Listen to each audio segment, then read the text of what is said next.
নমস্কার, কেমন আছেন সবাই? সাহাধীরে এসেলে সবাইকে স্বাগত। আজ করব একটু সাজের পিঠে, যেটাকে চিতই পিঠা বলে, সেটাই করব। সেটাই আপনাদের সঙ্গে একটু শেয়ার করছি। আর আমি কিভাবে তৈরি করি এই সাজের পিঠা সেটাই আপনাদের দেখাবো। সবাই পারে জানি। আমি এই যে চালের গুঁড়ো নিয়েছি, বাজার থেকে কেনা চালের গুঁড়ো।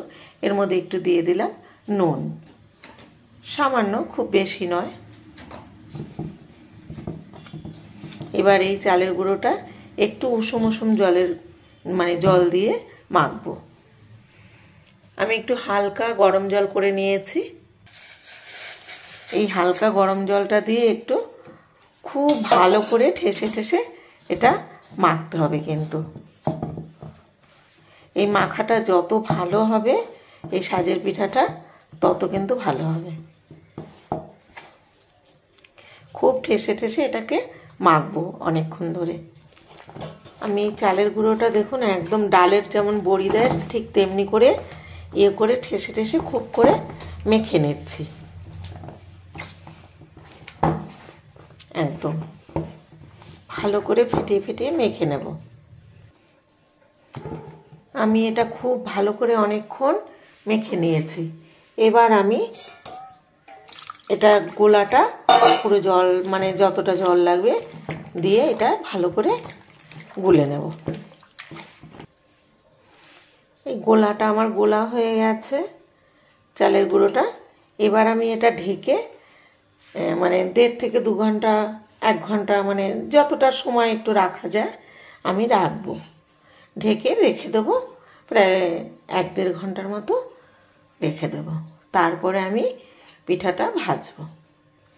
এতে সাজের পিঠাটা ফুলবেও ভালো এবং খুব নরম হবে।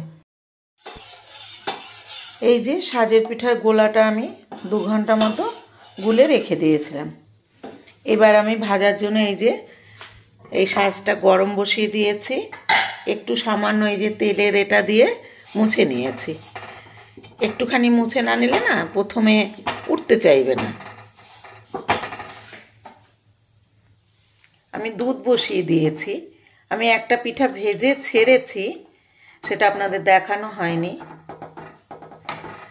আর দুধটা গরম হচ্ছে। আর আমি এখনো গুড় দেইনি, গুড়টা আমি পরে দেব। পিঠাগুলো ভেজে একটু গরম দুধে রেখে তারপরে আমি গুড়টা দেব, খেজুর গুড়। সাজের পিঠা কিন্তু অনেকেই বলে ফোলে না, ফুলতে চায় না। এই মাখাটাই হলো একটা আলাদা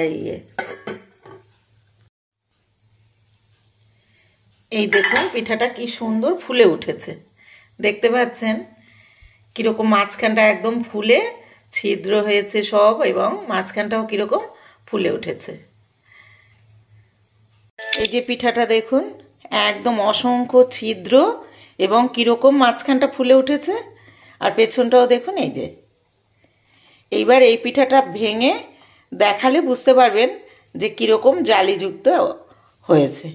এইবার এটা আমি এই যে দুধের মধ্যে দিয়ে দিলাম। আর তার আগে একটা আমি এই যে ভেজে দিয়েছি, দেখুন কিরকম ফুলে এক্ষুনি ভেঙে যাচ্ছে আমার হাতায় তোলার আগে। এই দেখুন ভেঙেই গেল পিঠাটা। এইবার এরকম দুধে প্রত্যেকটা পিঠা আমি তৈরি করে দেব আপনাদের। আরো 2-1টা আমি দেখাচ্ছি। আমি আরো একটা দিয়ে দিলাম এবং ঢেকে দিলাম। একটা পিঠা হতে প্রায় 5 মিনিট সময় লাগে। এই যে দেখুন আর একটা পিঠাও আমি ভেজেছি, যে কিরকম ভাবে ফুলে উঠেছে পিঠা। এই যে আর অসংখ্য ছিদ্র আছে পিঠার মধ্যে। এইরকম যদি ভাজা না হয় পিঠা, তাহলে কিন্তু পিঠার মধ্যে এই দুধও ঢুকবে না, মিষ্টিও ঢুকবে না।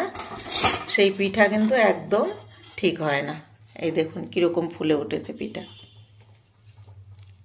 একদম এটা গুড় দিয়ে খেতেও ভালো লাগে এবং দুধে ভিজিয়েও খুব ভালো লাগবে।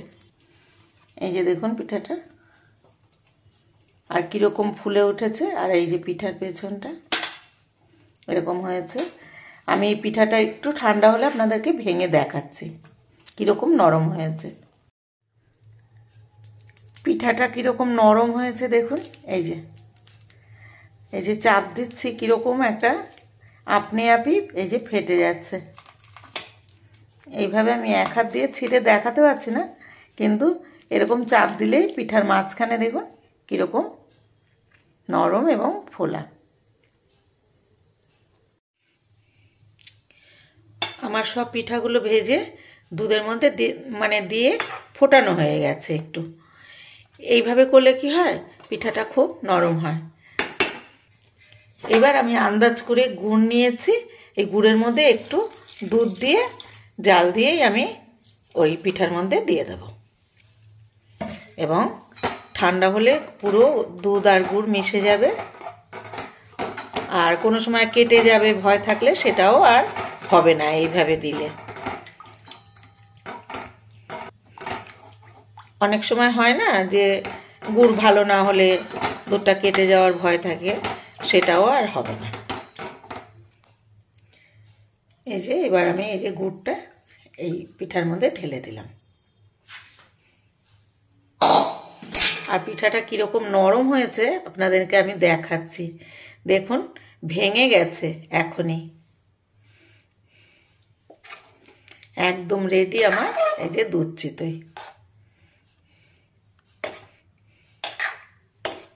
আমার এই পিঠা ভাজা কেমন লাগলো জানাবেন। আর আমি যেইভাবে করলাম এইভাবে পিঠা করলে পরে সাজের পিঠা ফুলবেও এবং নরমও হবে। সকলে ভালো থাকবেন, সুস্থ থাকবেন। নমস্কার।